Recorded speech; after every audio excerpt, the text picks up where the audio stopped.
One of the main defenses that people make to show or argue that we had to have gone to the moon, and they often say that there would have been so many people involved in the conspiracy it would have been impossible to keep it quiet. The only people who would have known about the hoax would have been those on a need-to-know basis, and that would have been very few people. You have your astronauts, you have the people filming everything and building the locations, and you have the people authorizing it, and that's it. Everybody else would have been doing their one task in the line and sequence of events that they were responsible for. And this segues into another defense made by people who believe we went to the moon, and that is, why didn't NASA have them do things over after they made mistakes? And the reason for that is that this was live, and not everybody was in on it. And those hundreds of people you see at Mission Control, they're not in on it. You got the surgeons, they're monitoring the heart rate. You have the data guys, they're monitoring whatever is coming in on their feed. And everybody is looking at a live event, and all over the world, people are monitoring a live event. So there were no do-overs.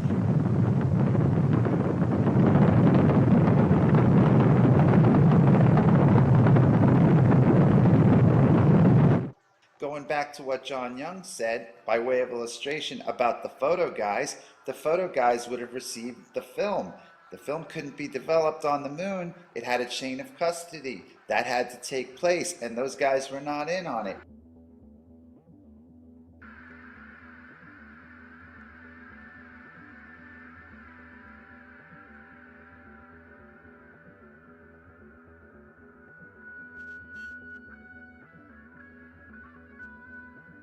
So what has just happened to cause this stain pattern to emerge? The answer is orange juice. It has been well documented that the astronauts had a problem with the suction straws inside their helmets that allowed them to take sips of orange juice. The straws would accidentally squirt orange juice all over them and into their helmets, and this was a big problem on the mission, and the orange juice actually seeped into the neck ring. And it appears obvious now that the orange juice leaked through the neck ring at Station 9 and caused the camera to be stained. And that is direct evidence that they could not possibly be on the moon, because if orange juice could leak through the helmet lock, then the helmet lock was not properly sealed to protect the astronauts from the vacuum of space. And this is because the helmet and the neck ring, in order to be airtight, must also have been watertight, because water molecules are bigger than air molecules. So if water escaped, then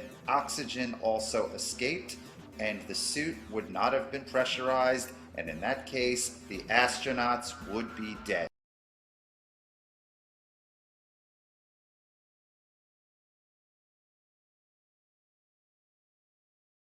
Now, I am not the first to suggest there's some sort of Geppetto character in the rafters above, pulling the astronauts by some sort of harness with fishing wire. Like, why does Charlie Duke want John Young to push on his head here?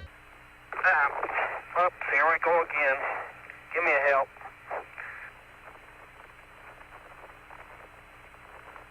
There you go. Okay, just push, start pushing on my head. Give me a hand.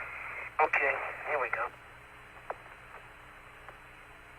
So he pushes down on his head and his feet seem to levitate backwards. You see, the vibration of my voice box makes the air vibrate between us. Then when the air vibrates your eardrum, you hear what I'm saying. But maybe you've seen a demonstration of a bell under a glass jar. With normal air inside the jar, you could hear the bell clearly. But when the vacuum pump drew the air out of the jar, there was nothing inside to carry the vibrations of the bell. Nothing until the air was let back into the jar. They can't forget your photo numbers. And this is clear tube number 2. Okay, just in fact, you're almost driving without a hammer. But if you'll hand it to me, I'll get it in just a second. I'm going to take a couple more shots of this before we leave. Get it all in, I get the pictures. All right? Drive in real easy, Houston. The sounds in space, it's odd to have a hammer or a metal tool and bang it against something and hear absolutely nothing. You can, sound won't travel in a vacuum, so there you are outside and you could be hitting something, no sound at all. In space, since there's no atmosphere, there's no air, if you bang on something when you're doing your spacewalk, you will not be able to hear that. And this leads us to the dilemma of our final segment. All modern astronauts, such as Piers Sellers and Mike Massimino, claim to hear absolutely nothing when they're out on the International Space Station in the vacuum, banging away with metal tools and objects, whereas during the Apollo missions, all kinds of sounds have been recorded that should not be possible if they are on the moon in the vacuum of space. Even when the astronaut in the photo to the right hit a metal tube into the ground with a hammer, no sound was made.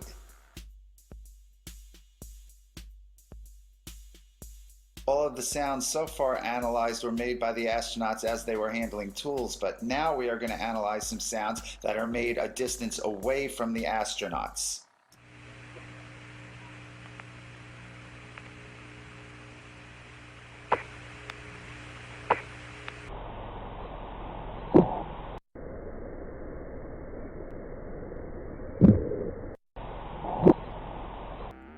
So what you just saw appears to be a smoking gun.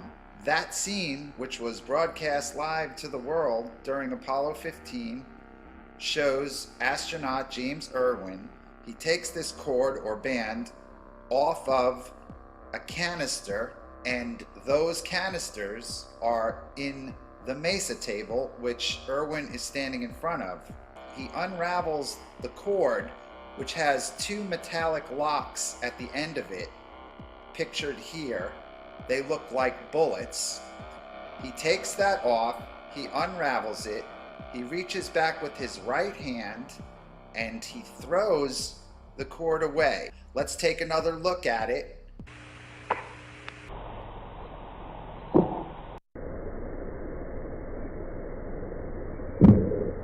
So the argument has been made for the hammering that the sound is coming through the glove and it's miraculously getting into the microphones. But we don't have to deal with that argument because James Irwin releases the object and it hits the ship and he's not touching it, and that sound is picked up by the microphone.